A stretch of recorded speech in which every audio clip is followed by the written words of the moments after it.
किसान साथियों नमस्कार। आप देख रहे हैं एग्रो दर्पण। आज के इस वीडियो में हम बात करेंगे कपास में यूरिया के बारे में।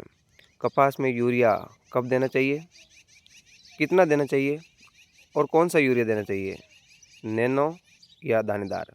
तो इसके लिए ये वीडियो आप पूरा विषय देखिए। पसंद आई तो लाइक कीजिए, चैनल को सब्सक्राइब भी कीजिए और वीडियो अगर पसंद आया तो शेयर भी कीजिए। तो यहाँ पर जो आप फसल देख रहे हैं, ये कपास की फसल 42 दिन की फसल हो चुकी है। 42 दिन की फसल हुई है और कहीं-कहीं पर इसमें फूल भी आने लगे हैं, यानी कि इसका मतलब है कि पौधे स्वस्थ हैं।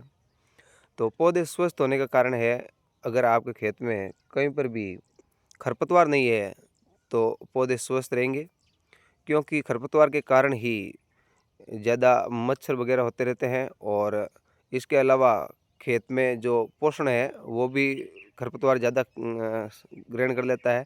तो इसके कारण कपास को पूरा पोषण मिल नहीं पाता है। तो आपके खेत में चाहे मिट्टी कैसी भी हो, अगर खरपतवार नहीं है तो आपकी फसल अच्छी हो सकती है। इसके लिए आप खरपतवार हटा सकते हैं। खरपतवार एक तो खरपतवारनाशी दवाओं के द्वारा भी हटा सकते हैं और एक है आप निराई गुड़ाई करके खेत में आप जब फसल 35 दिन से ज़्यादा की हो जाती है या 35 दिन के लगभग महीने से ज़्यादा की हो जाती है, उसी दौरान आप फसल में निराई गुड़ाई कर सकते हैं। निराई गुड़ाई का बहुत ही ज़्यादा महत्व होता है, क्योंकि इसके द्वारा एक तो खरपतवार है वो नष्ट हो जाता है और दूसरा जो पौधे की जड़ों में हवा का संचरण होता है, यानी जैसे हम आस-पास से खोदते हैं ज़मीन, तो जड़ों में हवा का संचरण होता है तो पैदावार अच्छी होती है। तो एक कारण ये भी होता है।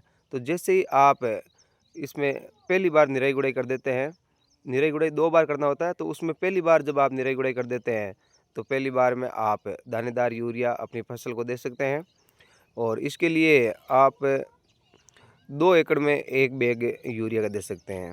यानी कि 5 बीघा में आपको 1 बैग यूरिया का देना है और दूसरी बार जब आपकी फसल 60 दिन की हो जाती है, तो एक बार और इसमें निराई गुड़ाई करना है।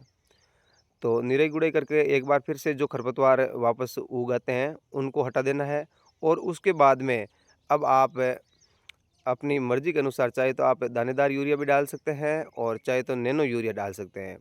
दानेदार यूरिया डालते हैं तो वही 2 एकड़ में 1 बैग यूरिया का डालना है और नैनो यूरिया डालते हैं तो आपको इसमें 250-300 मिलीलीटर प्रति एकड़ की मात्रा लेते हुए और डाल देना है। यानी कि जो एक बोतल आती है 500 मिलीलीटर की, वो आपको 2 एकड़ में डालना होता है।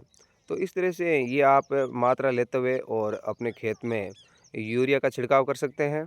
तो इसके द्वारा आपकी फसल काफ़ी अच्छी होगी और पैदावार भी अच्छी करेगी और इसके अलावा कोई ज़्यादा ख़ास कपास में दवाओं का छिड़काव नहीं करना चाहिए। आप जब भी कपास की खेती करते हैं तो पहले अपने खेत में गोबर खाद अवश्य डाल लें। यदि गोबर खाद उपलब्ध नहीं है तो आसपास कहीं से खरीद कर भी डाल सकते हैं और फिर भी नहीं है तो फिर तो आपको ये रासायनिक खादों पर निर्भर रहना ही पड़ेगा। तो इस तरह से यदि आप गोबर खाद डालते हैं तो लंबी अवधि की फसल होने के कारण 6 महीने तक आपकी फसल को जो दूसरे पोषण होते हैं, वो nitrogen, phosphorus, potassium, sulphur, zinc, magnesium, ये सारे जो गोबर खाद में होते हैं, ये पोषक तत्व मिलते रहते हैं।